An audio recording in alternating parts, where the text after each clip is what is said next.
Hi everyone, welcome to Mel's Campervan Adventures. So I thought I'd do a little video aimed at people, in particular women, who are either thinking about buying a van or have bought a van and ready to start taking adventures. So some of what I'm saying on this video might be common sense to a few people who have camped before, who have travelled a lot, and have even been out with other people who've had a van.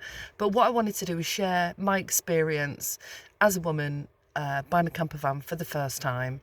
And even though I've travelled quite a lot over the last 8 years, and know the south coast of the UK really well, there's a lot of things that you have to consider when you start to change where you go and the vehicle that you travel in particular when you're camping and or get a camper van. And I'd never really camped before. I think I've had one or two experiences of camping, and that was it. So a lot of this was completely new to me, but exciting and thrilling. And at the beginning of the video, that's the view I've got from my van that I woke up to. Now, I don't want to make this sound like, you know, a lot of the other Instagram posts where you just take pictures of yourself on a beautiful beach where the sun is shining. I'm actually in the south coast, southwest actually, in Cornwall. I've been spending a lot of time in Devon and Cornwall, beautiful parts of the country. But the weather, anyone will tell you, has been absolutely fickle over the last few weeks that I've been here. So I thought I'd give some of the reality of the joys and challenges of van life, especially if you're new. So I'm going to put some time points in the video so you can jump past some certain points if you think they're not so relevant. And I'll probably do another video like this, but this is the first 3, is it 3 months? No, actually, it's coming up to 6 months. But mostly the first sort of 4 months of all the considerations I needed to make before I got the van, when I got the van, and some of the practicalities of all of this. And also some of the input I've had from other people. What I would suggest is that you join the Facebook van life pages or any of the pages aimed at people who are considering getting a van, considering being a solo traveller and making massive life changes, or having it as a hobby that you've got, you know, at the weekend. What I will also add, my own personal experience is I've had fairly stressful jobs up until about 2016, where I ran services. I worked for local authorities and then I worked for NHS England. And so for anyone who's considering getting a van but is currently working part-time or partly from home or even full-time, it's a great way to really defrag. We don't realise how much stress permeates all aspects of our life, and how sometimes just having those weekend trips of going somewhere in nature, either parking up near the sea for the day, for the weekend, or close by the sea, or going into the forest. And we know a lot of research is out there about the effect that being back in nature has on our well-being, and I've certainly noticed that. So I don't live the kind of career stress that I had up until that point. I left my sort of corporate work around 2020 and had sole responsibility for managing services. So you know, anyone who's working in those systems knows that you're managing a lot of risk, and when you're carrying risk, it can be highly stressful. So I've always peppered my time, even though I spent a large number of years working after 2016, working 4 days a week, then 3 days a week, and then I tapered it down. I kind of knew around that time that I wanted to start thinking about the lifestyle and life that I wanted, but it takes a while for your mindset to shift. And so really what I'd say is for some people it's baby steps. If you're full-time, you know, if you can reduce your time by 1 day a week, that can make a significant difference. And we always can adapt to paying less tax, and also getting used to just having a slightly different income. It's a bit different now because of the challenges that we're facing with all the rises in, the cost of food, energy and mortgages. So putting that to one side, let's focus on you, your well-being, what you want out of life, and how I want to share my journey with you so that you may resonate with that and it may get you thinking. So number one, if you're thinking about buying a camper van, and you're currently working full-time and you're in the office, then getting something that can get you out into a different environment that is more stress-free can make a massive difference to your mental health. Sometimes people want to do that with their partner, sometimes they want to do it with friends, and sometimes they want to do it solo. If you're going to do something solo, I started doing a lot of things solo, because when you're in a stressful job, sometimes you just really need a few days to just spend that time with yourself, to rest, to sleep, to go for walks, to sit by the sea, to go and have a coffee in cafes, talk to new people. It's amazingly beneficial to the mind, and there's a lot of psychology out there and research that really backs that up now, what we've kind of known, what a lot of people have known for years. Some people are naturally solo travellers. They may have spent a lot of time on the road on their own, may have camped a lot, might have spent a lot of time on their own as kids and like their own company, and may only seek out people from time to time. And if you're an introvert and you're more of a solo traveller, that's great. Everyone needs to work out what works for them.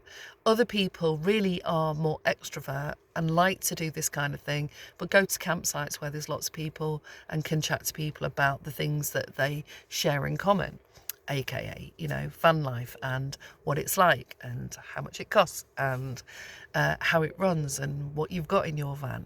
So all interesting conversations. So so if you're slowly tapering down the way that you work and you're working more from home, then bringing your laptop and having some form of power to charge your laptop, because even though mine's advertised at 16 hours full battery life, it lasts me about 3. So I can either only work online for 3 hours, or I have to go somewhere and hook up to an electric source or get a different power source. But to be honest, in the first few months, there's so much to comprehend that you have to work out, you have to prioritise what you need right now.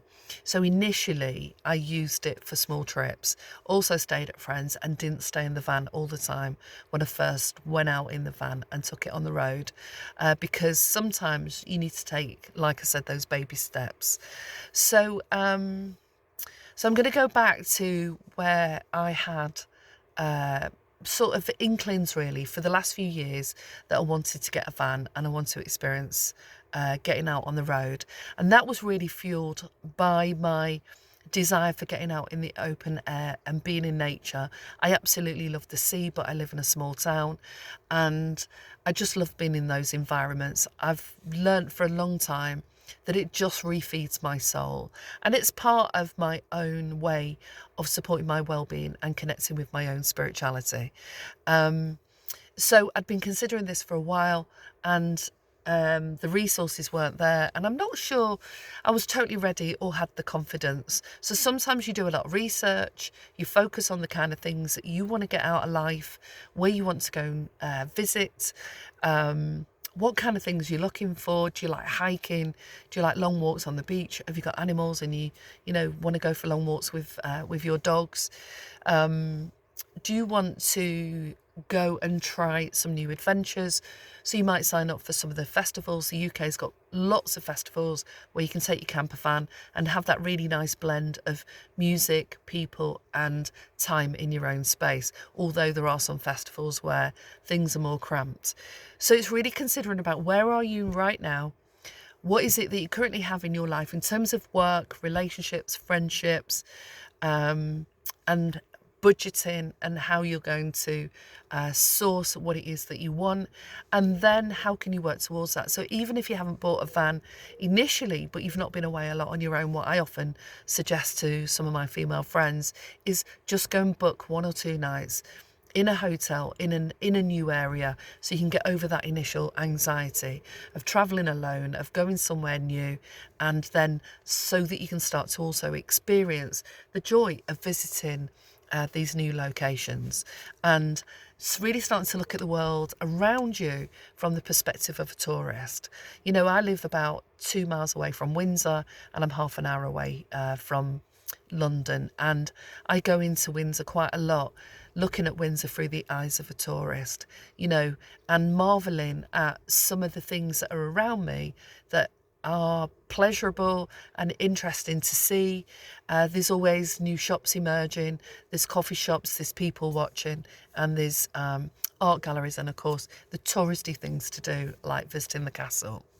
So have a think about where you are right now, what your current lifestyle is, what you enjoy, and then what you might feel you have a call into.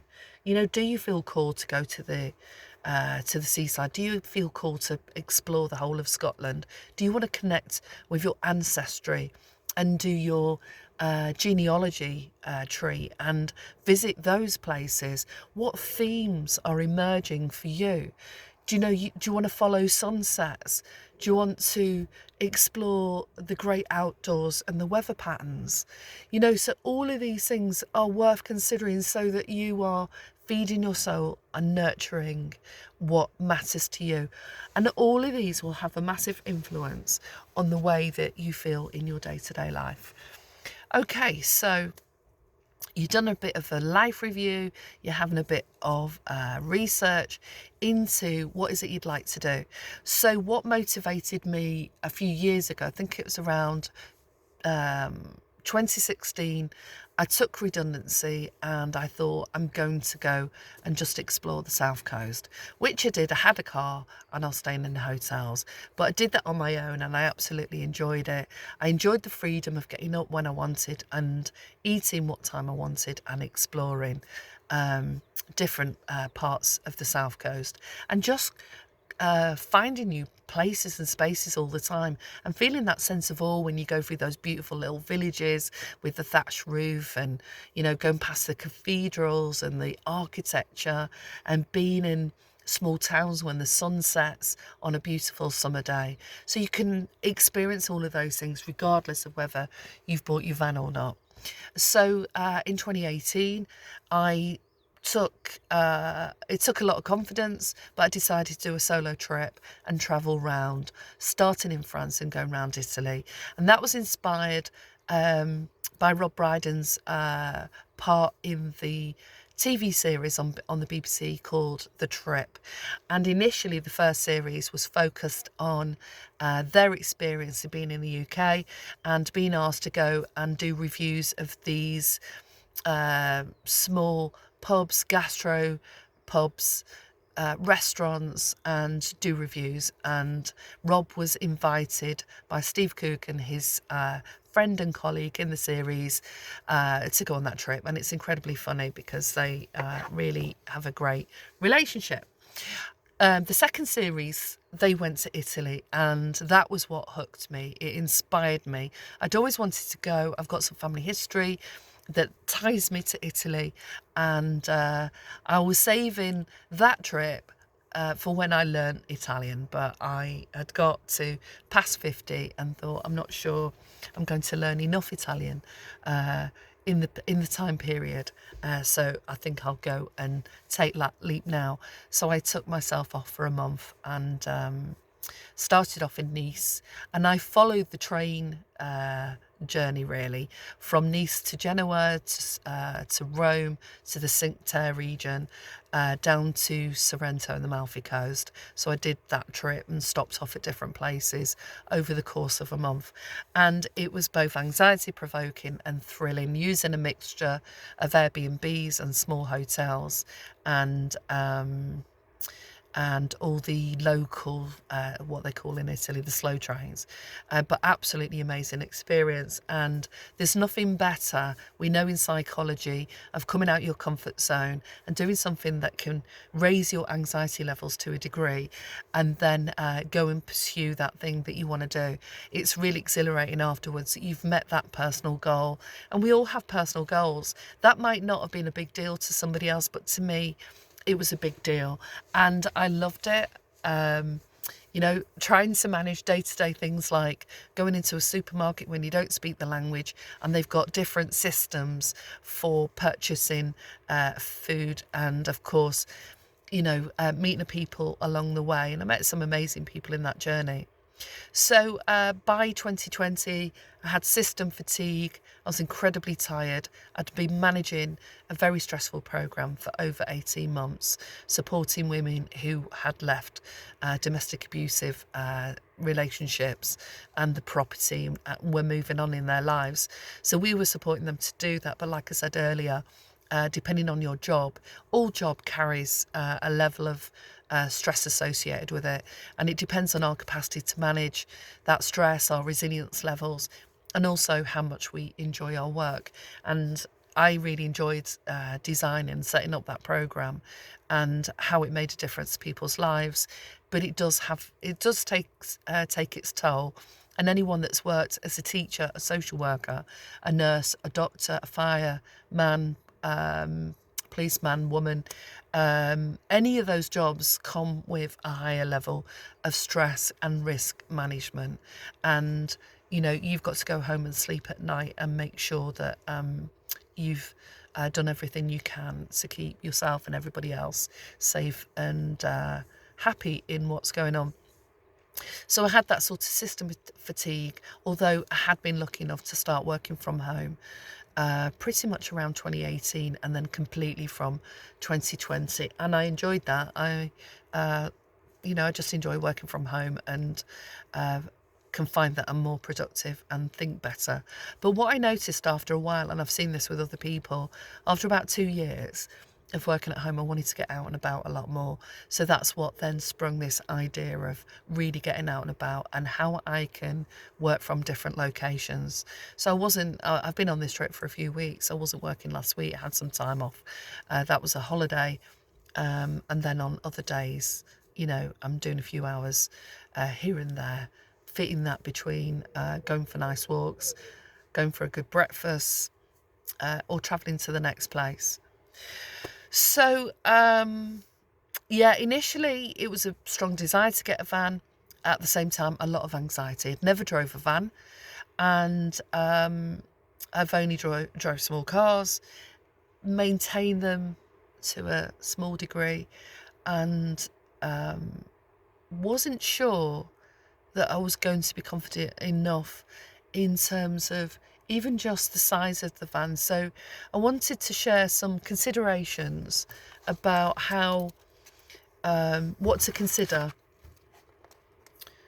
when you're thinking about just getting your van. And when you go on van life and you ask people the same question, it's brilliant because they'll come out with all the things that they thought about, because there are some general things that everyone might sort of say you need to consider, and then there are some things that are personal to people depending on their own preference and style and what they're looking for.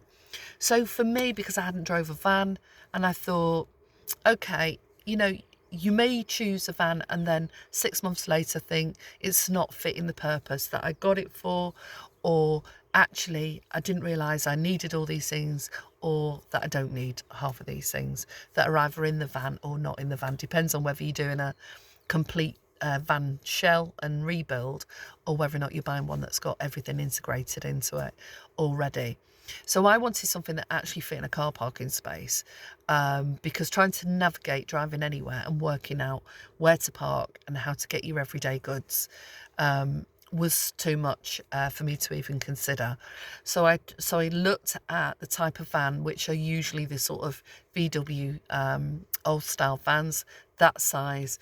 I've got the VW T4 Trooper, and so it's a bit longer than a car, but it fits into all parking spaces. The other aspect is how high. So I've got a pop-up roof, but some of the VW vans, I can't remember the type, have a fixed roof. Now, what I've noticed when I'm going into a lot of car parks by the coast, shopping centres, or car parks that are, you know, right on the beach, is they have a height limit, and often they're about 2.1 metres. And I've got quite close to some of them and been struggling to judge whether I would really fit under there, because also sometimes the road dips so you have your perception's a little bit distorted in some environments.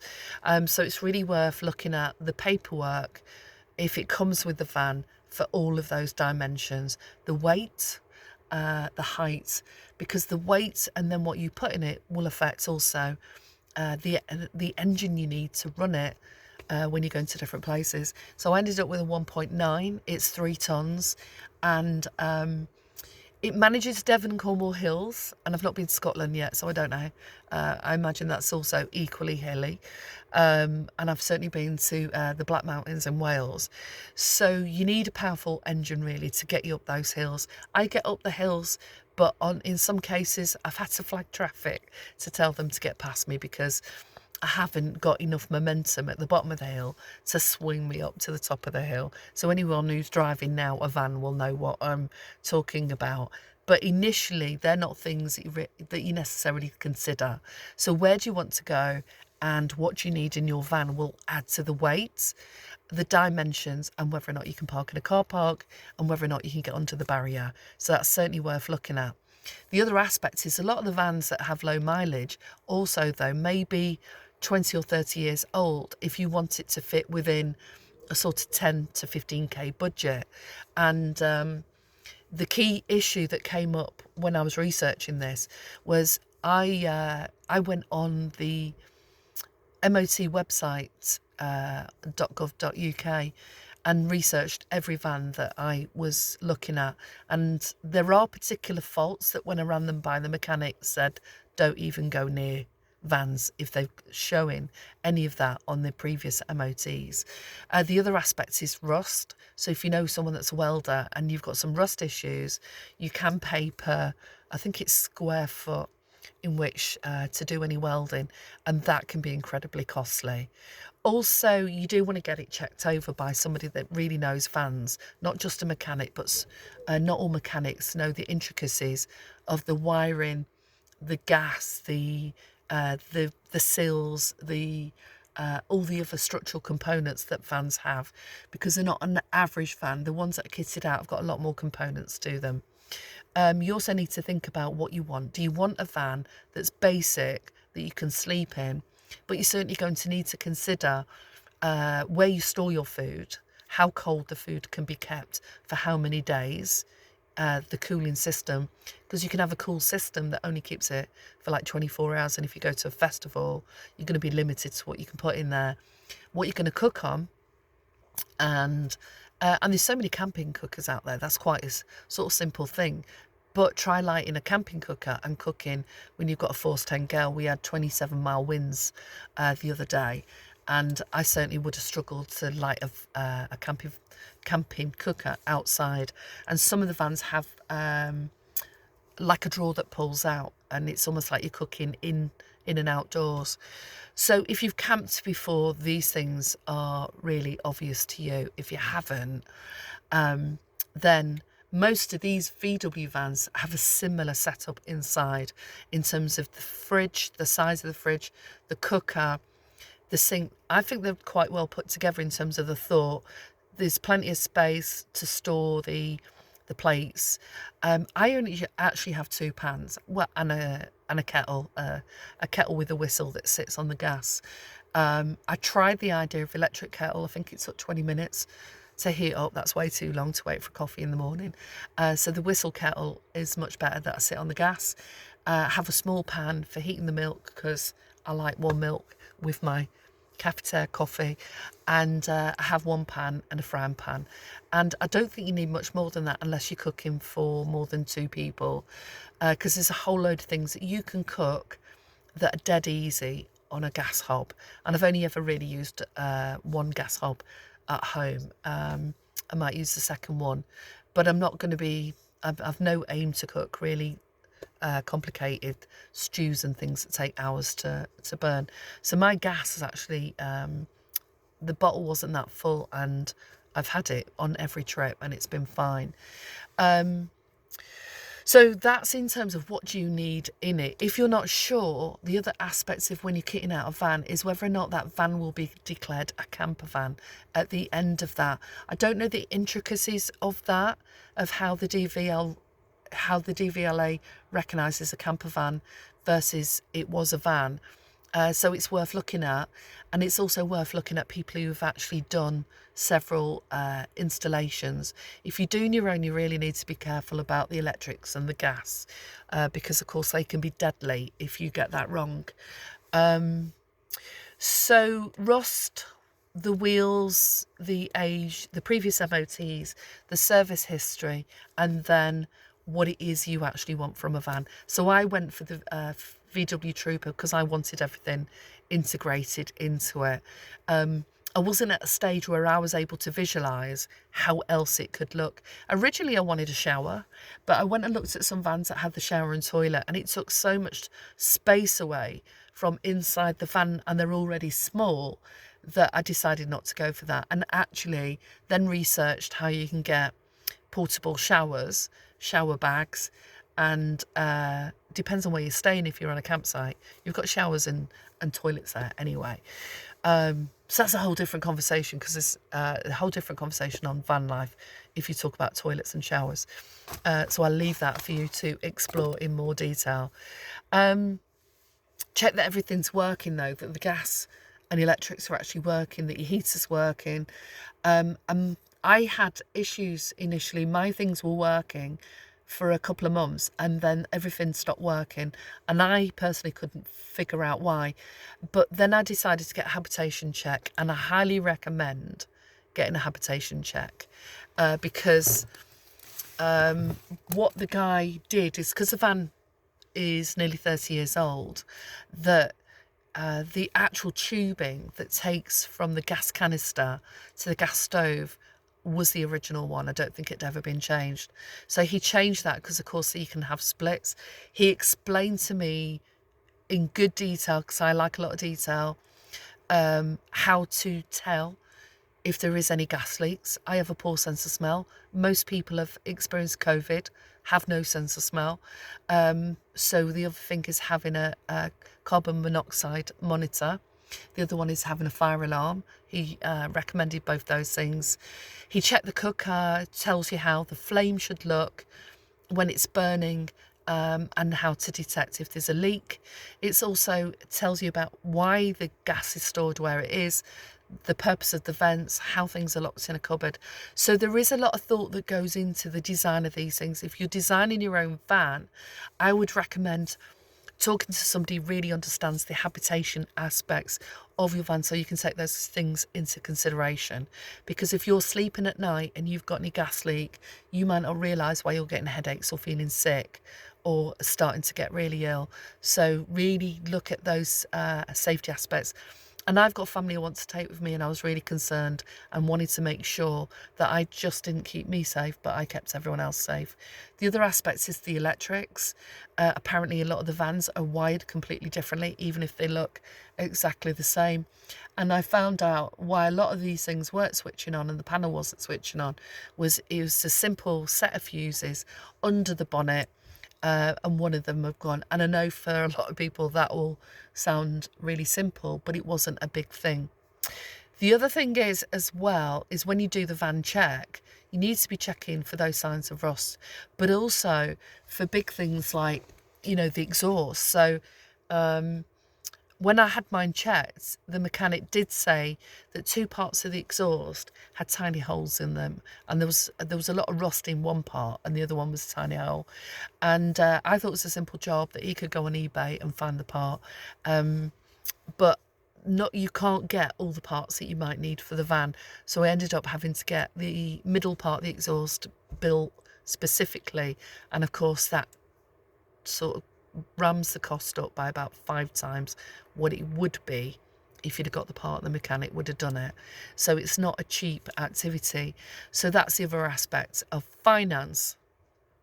You're not just financing the van, you need some money to put to one side in case you need any repairs. And the chances of needing to replace something because it's the original part are much higher, of course, unless you get a van where they've said they've changed the cam belt, they've changed the exhaust, they've changed the radiator. On my second trip, I thought it was the coolant system that had gone, because I had a massive leak and all the liquid came out while I was in the middle of Devon, and it turned out actually it was the radiator, and it was the original radiator that had been in the van. So of course you can't, radiator had lasted 30 years. That's done fairly well for the age of the van. So so that was replaced. So within the first 3 months, I'd replaced the exhaust and then replaced the radiator. So that now takes me to breakdown cover. And I have a bank account that has a package that I get phone insurance, breakdown cover and travel insurance. I haven't been to Europe since before COVID, so the travel insurance is moot anyway.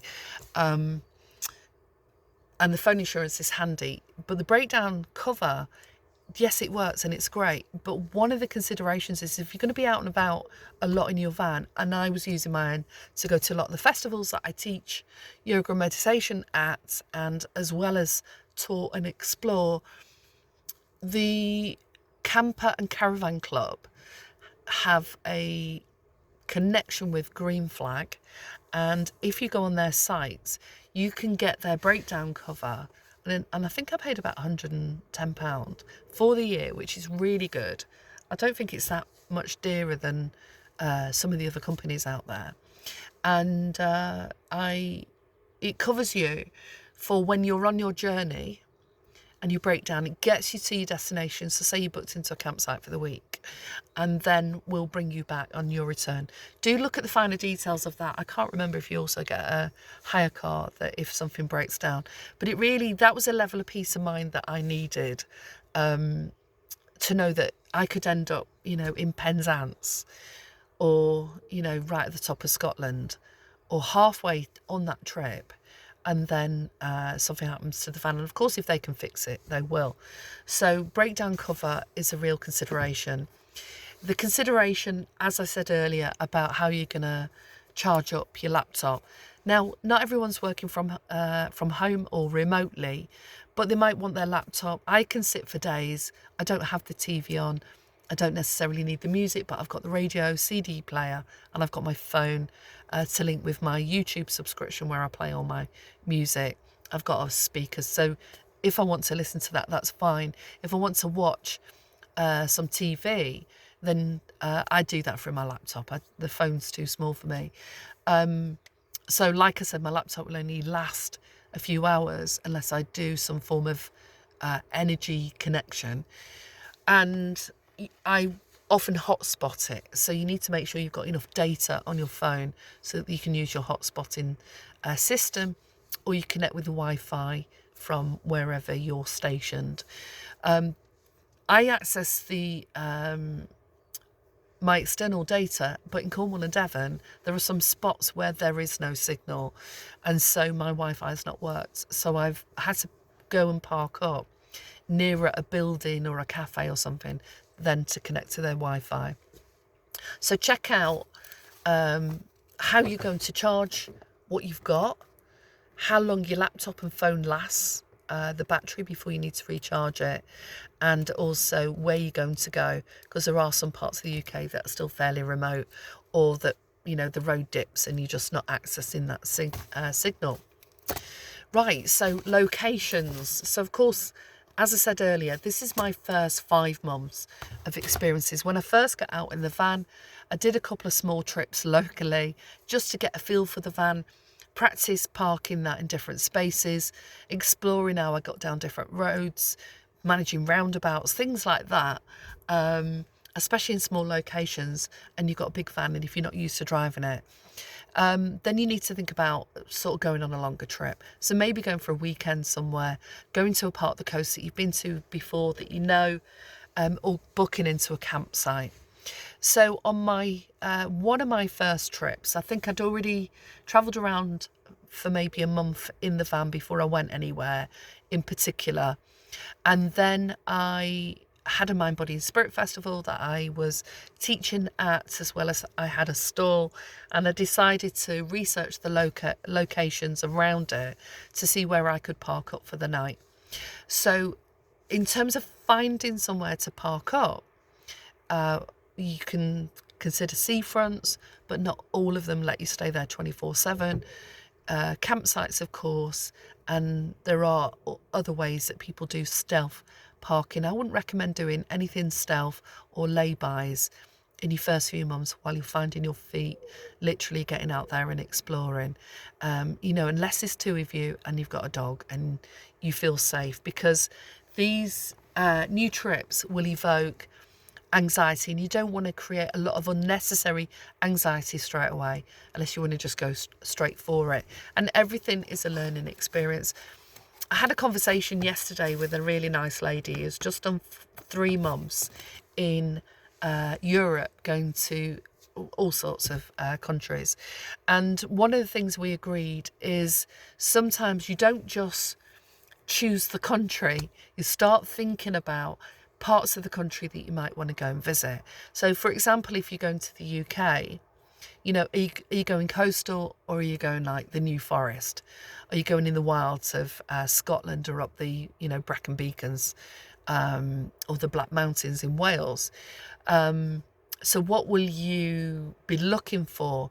Are you looking at going to see the sights in a city? So you need to think about congestion zones, charges for driving into the city. You're thinking about the small villages, so you've got to consider the country lanes. And then you've got to think about where you might park. So it's not just about what part of the country you're going to, but also having some destination in mind, having some things that you might want to go and see, but also being flexible. Because what we also both had noticed is that you can get to a place that you think you want to stay, but there's just something that says to you, I don't want to stay there tonight, or no, this isn't really what I'm feeling. So you want to sort of have a couple of places en route, a couple of campsites. So I looked at Cornwall from Woolacombe on that part of the coast towards Newquay and then towards Land's End, all that top part of the coast. And I looked at places I'd been to, what I liked and what I liked about them, and then other places that I hadn't seen. So I parked up for a few days in a place called Camelford, which is just outside Tintagel. And Tintagel is so campervan friendly, it's great. But it's basic, so they'll have toilets, you can park up on a field. You pay, at the moment, it's about £5. It's got bars, cafes, pubs on the high street. It's great, and it's friendly for people with campervans. Not so much the same experience in other parts of the country. But it's basic, so you need to think about, do you like to have a shower? Where you're going to eat, and that you are near facilities. In particular, in the morning, what time do most of those facilities? And local council seems to man their facilities really well. So on my first trip, I actually went, I was in Cheltenham doing a Mind, Body and Spirit Festival. And then I found, after travelling down the first part of the Bristol coast, Clevedon, Clifton, round Clifton Bridge, and then I went to Portishead, and that is a lovely place to visit for the first time, and that was the first night I stayed. However, it was March and I hadn't got my heater working. All those things that were working when I bought them stopped working, and it was under 10 degrees, and I'm not a hardy camper, so I found that quite difficult, actually, staying that night. It was beautiful being next to the sea, hearing the sea, feeling the different weather conditions. But in the night, when the sun goes down and it's below 10, it's not fun anymore. It's cold. And unless you've got some way of heating something up and making a coffee and warming up, people won't appreciate you putting your engine on. But I did have to and there was no one there actually in the end. I think people come and go. And also, if you're doing that on your own, you need to feel confident of the area that you're parking up in and where you end up. So this is part 1, and I'm going to come up with a couple of other parts to considerations for van life. So we've covered, think about what it is you're looking for, where you are in life, what you want from a van, whether you want an integrated system, whether you want to get a van and do everything yourself, what your budget is, getting the van properly checked for safety, and also, are you going to go solo? Have you been solo? Are you going to go with other people? And have some idea about the first few set of attractions or places that you'd like to visit, and then go and explore and see what you liked and didn't like about that trip. It's easy to romanticize it and take pictures and put them on Instagram, and I've done a few of those videos, because you can have beautiful, amazing days, but there are some days this week we've had sunshine, rain and storms all within 2 days. And the other night, thankfully, I was in a field just across the road from the beach, and there was a storm and the van was moving, and I'm halfway in the field. And had I been right next to the coast, I don't know how large those waves get and how close to the parking lot that they get. So all sorts of considerations, and this is also about trusting your own intuition, tapping into your own sense of safety and taking that serious, because you are out there on the open road, and there's lots of friendly people, and there are some people that aren't so friendly. Okay, so I look forward to sharing part 2 with you coming soon. Hope you enjoyed listening to this. Give us some feedback. Hopefully some of these tips are helpful. I think I've covered everything I wanted to cover in part 1. Thank you. Bye bye.